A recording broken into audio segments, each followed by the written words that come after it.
वारी एनर्जीज देश की सबसे बड़ी सोलर पीवी मॉड्यूल्स बनाने वाली कंपनी है ये। और सितंबर 2024 तक के आंकड़े जो मेरे पास है उसके मुताबिक कंपनी के पास 13 गीगावाट की सबसे ज़्यादा ऑलरेडी इंस्टॉल्ड कैपेसिटी है।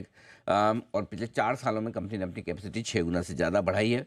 5 मैन्युफैक्चरिंग प्लांट्स हैं कंपनी के पास में कैपेसिटी बढ़ाने की लिहाज से। आइए, कंपनी के चेयरमैन और मैनेजिंग डायरेक्टर हितेश दोशी साहब हमारे साथ कार्यक्रम में हो रहे हैं शामिल। दोशी साहब का 22 साल से ज़्यादा लंबा गहरा अनुभव है इंजीनियरिंग सेक्टर का। और कुछ इंटरेस्टिंग खबरें भी आई है इस कंपनी को लेकर, उन्हीं पर हमने सोचा कि एक बार मुलाकात की जाए। दोशी साहब, बहुत बहुत धन्यवाद, आपने समय दिया। नमस्कार सर। सबसे पहले समझाइए, जो आपने एनएल ग्रीन पावर इंडिया का एक्विजिशन किया है, मेरे ख्याल से कल की बात है, जरा ये समझाइए कि ये किस तरह का एक्विजिशन है, कितना निवेश आप इस कंपनी में करने जा रहे हैं, इस डील में करने जा रहे हैं, और इससे वारी एनर्जीज को कब और कितना फायदा होगा, समझाएं सर। सबसे पहले आपका बहुत बहुत धन्यवाद धन्यवाद सर। और थैंक मकर संक्रांति की शुभकामनाएं। जी सर, आपको भी, आपकी हमारे पूरी टीम कम को जी। और कंपनी का लोगो है वन विद द सन। और आज 144 इयर्स के बाद हाँ हाँ। पहली बार ये हो रहा है कि वो मकर राशि में आ रहा है। अरे सो क्या बात। आज का दिन का जो महत्व है, ये बहुत ही ज्यादा महत्व है और आज आपने बुलाया, थैंक यू अगेन। और आप तो मतलब सोलर एनर्जी में, तो मतलब इसका मतलब ये है कि आज से आपके ग्रह नक्षत्र और बेहतर होने वाले हैं, जी, तो राइट? और हमारा लोगो भी है one with the sun. Right. बिल्कुल सर, बिल्कुल। बहुत बहुत शुभकामनाएं, और उम्मीद करते हैं कि ये समय जो अब शुरू हो रहा है वो आपके लिए, कंपनी के लिए, परफॉर्मेंस के लिहाज से और बहुत ज़बरदस्त और मजबूत साबित हो। Thank you sir. एक जो एक्विजिशन हुआ है, जैसे आपने आईपीओ के टाइम पे मुझे बुलाया था और तब भी आपने पूछा था कंपनी क्या करना चाहती है। तो कंपनी का जो पूरा प्लान है, जिसमें हम लोग पूरा एनर्जी ट्रांजिशन में काम करेंगे, मैंने आपको बताया था। तो उसमें डेफिनेटली जनरेशन की साइड, जहां हमारा मेन कंजम्पशन होता है, जिसको हम बोलते हैं आईपीपी। और एनएल जो कंपनी थी ये आईपीपी में थी। तो इनकी हम लोग दो तरह की एसेट देखते हैं आईपीपी में, कि एक जो प्रोजेक्ट लग चुके हैं ग्राउंड पे, ऑपरेशनल प्रोजेक्ट जिसको कहते हैं, और दूसरा कहते हैं प्रोजेक्ट पाइपलाइन, कि जहाँ कुछ काम हुआ है। और जहाँ कुछ काम हुआ है वहाँ हमारे लिए बड़ी अपॉर्चुनिटी होती है। जो हमारी कंपनियां हैं, जैसे वारी रिन्यूएबल टेक्नोलॉजी है, तो वहाँ हमारे लिए अपॉर्चुनिटी होती है ईपीसी करने की। वारी एनर्जीज है, जहाँ एक अपॉर्चुनिटी हमारे लिए बनती है मॉड्यूल सप्लाई करने की। हम लोग हाइड्रोजन बैटरी में काम कर रहे हैं, वो चीजें यहाँ लगेगी। इसके अलावा एनएल में एक विंड का भी पोर्टफोलियो था, ऑपरेशनल एसेट का, एज वेल एज जो एसेट अभी उनकी डेवलपमेंट में है। तो एनर्जी ट्रांजिशन में हम जानते हैं कि हमें टोटल चीजों में काम करना होगा, चाहे विंड हो, सोलर हो, बैटरी हो, हाइड्रोजन हो, और कई नई टेक्नोलॉजीज हो जिसके ऊपर हम काम कर रहे हैं। ये सारी अपॉर्चुनिटी हमें एनएल में देखी हमने, कि जो सब मिला के वारी का डेवलपमेंट पोर्टफोलियो जो हमारे लिए ऑर्डर की बड़ी अपॉर्चुनिटी है सारी कंपनियों में, वो हमारा 10 गीगावाट के ऊपर जा रहा है। तो इसको देखते हुए इस कंपनी को हमने एक्विजिशन का डिसीजन लिया। 792 करोड़ में, जो हमने एक्सचेंज को बताया, इसमें ये इक्विटी में हम लोग एनएल की इक्विटी खरीद रहे हैं। और फिर उसके नीचे उनके डिफरेंट डिफरेंट प्रोजेक्ट्स होते हैं, डिफरेंट डिफरेंट कंपनियां होती है। ये सारा साथ में हुआ है। तो ओवरऑल ये एज पर प्लान ही चल रहा है। बैकवर्ड इंटीग्रेशन को आपने कुछ न्यूज़ सुनी होगी पहले, कि हमने सेल का ट्रायल प्रोडक्शन शुरू कर दिया है, सोलर सेल्स का। या अमेरिका में हमने मॉडल का प्रोडक्शन शुरू कर दिया है। तो ये it's in line of the plan की total solution in energy transition हम कस्टमर को कैसे दे सके। Okay, perfect. तो ये आपके लिए एनएल इंजीनियरिंग ग्रीन पावर का एक्विजिशन। अब सर, एक दो चीज़ें जिन पर मैं आपसे बात करना चाहता हूँ।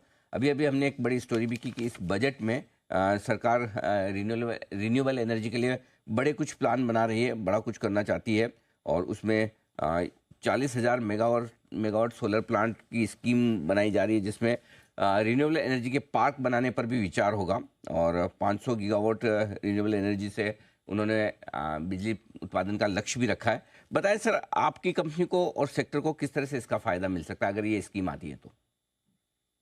देखिए, कोई भी इंडस्ट्री में सोलर का कुछ भी करना चाहे तो हम लोग इंफ्रास्ट्रक्चर डेवलपमेंट में है, मैन्युफैक्चरिंग में है, ईपीसी में है, और जितने भी प्रोडक्ट्स है इसके साथ में, उस सब में हम लोग साथ में हैं। तो कोई भी स्कीम आए या कोई अपने घर पे भी सोलर लगाना चाहे, तो उससे इंडस्ट्री को फायदा होगा। डेफ़िनेटली इंडस्ट्री को काम मिलेगा और इंडस्ट्री में हम लोग उसके अंदर है, तो नेचुरली जब एक जो हिंदी में कहते हैं हम लोग कि एक लड्डू बनेगा, तो लड्डू का कुछ हिस्सा डेफ़िनेटली हमें भी मिलेगा। और जिस फ्रंट पे हम लोग काम कर रहे हैं क्वालिटी में, टेक्नोलॉजी में, प्रोडक्शन बढ़ाने में, डेफ़िनेटली हम कोशिश करते हैं कि थोड़ा पोर्शन हमें ज़्यादा मिल जाए, तो वो इंडस्ट्री के लिए और वारी के लिए डेफ़िनेटली अच्छा है। दोषी साहब ये भी समझाएं कि इस वक्त ऑर्डर बुक कितनी है आपकी और ये ऑर्डर बुक पूरी करने में कितना वक्त लगाएंगे सर आप? हमारी नॉर्मली एवरेज ऑर्डर बुक वारी में कम से कम 2 साल की होती है और वो आज भी हमारे पास वो ऑर्डर बुक है अगले 2 साल के लिए। तो जितनी-जितनी हम कैपेसिटी बढ़ाते जाते हैं कॉन्स्टेंटली, उस हिसाब से उस ऑर्डर बुक को अलाइन करते जाते हैं, वो कंटिन्यू रहता है।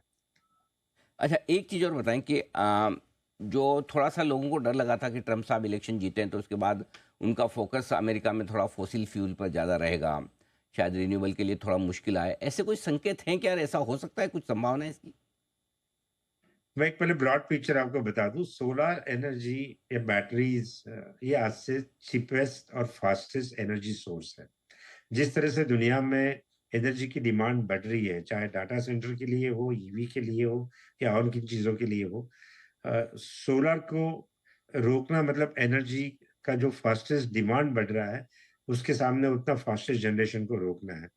और ट्रम्प साहब की बात करें, तो अगर उनके राइट हैंड हमारे सोलर के बादशाह बैठे हैं इलॉन मस्क वहाँ पे, तो हमें ज़्यादा चिंता करने की ज़रूरत नहीं लगती है। और जी। थर्ड बात मैं वारी की कहूँ तो वारी ने जैसे बताया कि हमने वहाँ ऑलरेडी यूएस में प्रोडक्शन शुरू कर दिया है, तो हम लोग मेड इन अमेरिका में भी वहाँ पे काम कर रहे हैं। हुँ, हुँ। तो तो आपका तीनों चीज़ों को अगर आप टोटल मारे, ओवरऑल हमारे लिए हम लोग देख रहे हैं कि ये अच्छी सिचुएशन बनने जा रही है।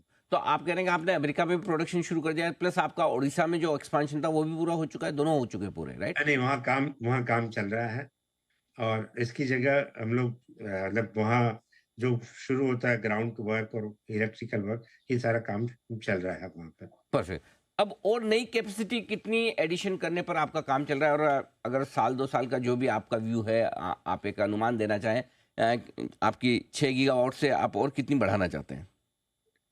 13 परफेक्ट, 13 गीगावाट, गीगावाट। साढ़े 13 जी, गीगावाट प्रिसाइज़ली जो जी, आईपीओ के टाइम पे भी जी। हमने बताया था मैन्युफैक्चरिंग में, तो वो 13.5 से हमने 20 का हमने बात किया था और वो 20 हम लोग इस साल में, इस कैलेंडर ईयर में डेफ़िनिटली कंप्लीट कर देंगे।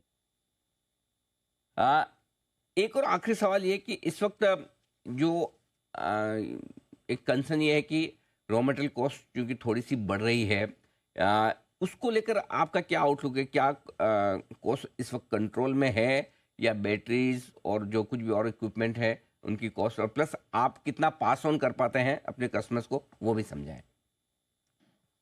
प्राइस जो है ना ये साइक्लिक है। आज से साल भर की सोया की प्राइसेज़ देखिए, आज देखिए तो शायद आज वो 30-40% डाउन है।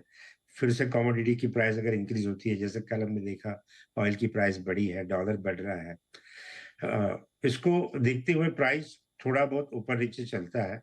बट ओवरऑल जैसे मैंने आपको बताया सोलर एनर्जी फास्टेस्ट, चीपेस्ट और सेफेस्ट में आज कोई बीट नहीं करेगा। मान लो एक थोड़ी-सी प्राइस बढ़ भी गई, थोड़ी ज़्यादा भी बढ़ गई तो भी this is the best source और उसमें मैं देख रहा हूँ कि कस्टमर के लिए ये बेस्ट ऑप्शन है। दोषी साहब बहुत-बहुत धन्यवाद आपका। आपने समय दिया और विस्तार से कंपनी के प्लान्स के बारे में, एक्विजिशन के बारे में हमारे दर्शकों को जानकारी दी। बहुत-बहुत शुक्रिया सर, और एक बार फिर से आपको संक्रांति की बहुत-बहुत बधाई और शुभकामनाएँ। उम्मीद करें ये एक्विजिशन आपकी कंपनी के लिए बड़ा लाभदायक साबित हो। Thank you sir. आइए बढ़ते थैंक यू आगे। आपने टाइम जी, थैंक यू। बढ़ते आगे 23,150 के आसपास हल्का-सा प्रॉफिट बुकिंग निफ्टी में देखने को मिल रहा है। 23,200 के आसपास आकर अब रुकता हुआ नज़र आ रहा है। Bank Nifty